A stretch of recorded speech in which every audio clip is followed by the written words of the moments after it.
Russian Ozzy. New Balance. Второе издание. Дополненное. 2023 год. Введение. В этой книге я постараюсь рассказать вам о балансе, о том, как устроены механизмы, связанные с ним, и коснусь большинства из аспектов, которые сам считаю важными. Состояние баланса — это прежде всего понимание и ощущение того, что каждый человек — это целая вселенная, и поэтому мир каждым человеком воспринимается индивидуально в соответствии с его положением в маятнике полярностей. Под маятником полярностей в дальнейшем стоит понимать некое отклонение от центра. Находясь в центре, это ощущается, и поэтому отсутствует желание раскачивать этот маятник, вступая в конфронтацию с чужой вселенной.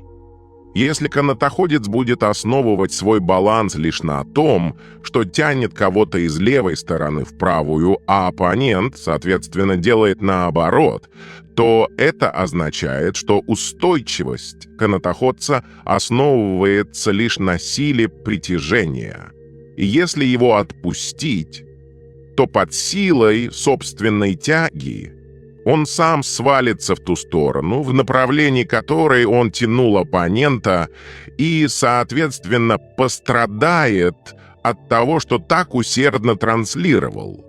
На этом и основываются дву- и многопартийные системы. На этом основывается многополярный мир, а в центре всегда находится тот, кто истинно находится в нирване и держит эту чашу весов, и без излишней конспирологии — это любой человек, находящийся в балансе.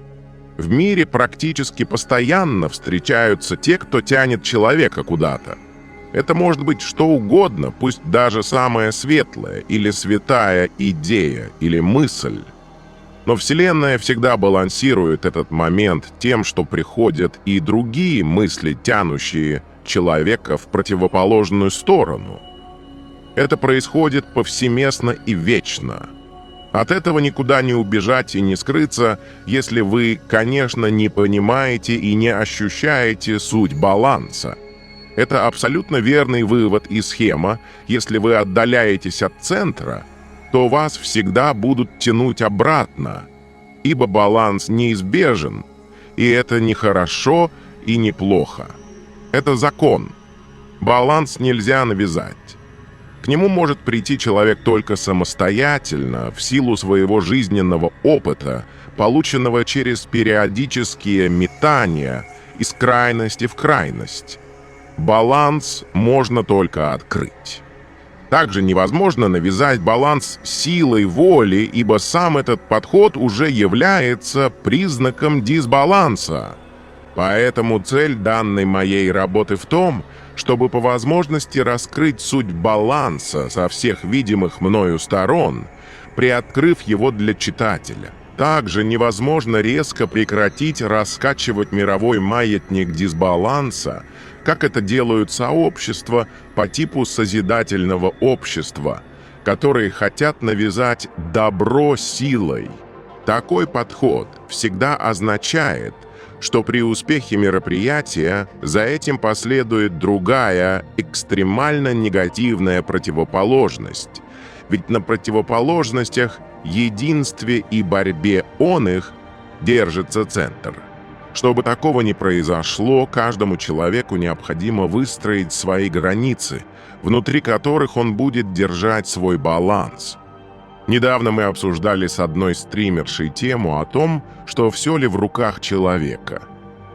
Она доказывала, что от человека ничего не зависит. Оно и понятно. Ее мечта была стать великой и популярной стримершей и зарабатывать кучу денег, не работая. У нее это не получается, как она не старается, и поэтому она решила, что всем популярным людям просто повезло. Ведь она делает то же, что и они, но почему-то не становится такой же известной. Но она не делает того же, что и они. Она не знает, какие сделки заключили эти популярные люди и какую цену они платят. Зная это, пошла бы она по тому же пути. До тех пор, пока она этого не знает, она живет в разочаровании этой жизнью.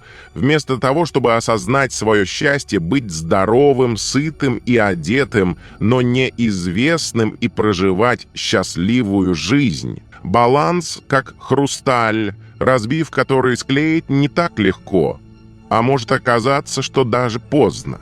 Но все в руках человека. Прочитав эту книгу, вы не придете к балансу. Данная книга есть лишь мой личный путь раскрытия баланса. Для вас это может быть совсем другой путь. Если вы возьмете постулаты данной книги и воздвигнете их на пьедестал и начнете смотреть на них снизу вверх, то они не станут вашими постулатами. Они лишь будут чужими постулатами, а вы станете идолопоклонником, который решил для себя, что это и есть тот самый путь, который сделает его хорошим. Добро не есть баланс. Нельзя установить правила, согласно которых вы станете хорошим человеком. Для баланса необходимо познать добро и зло, и лишь в центре можно приобрести тот самый пресловутый баланс. Выполняя мои правила, вы не откроете баланс. Только выполняя свои собственные правила, вы можете к нему прийти.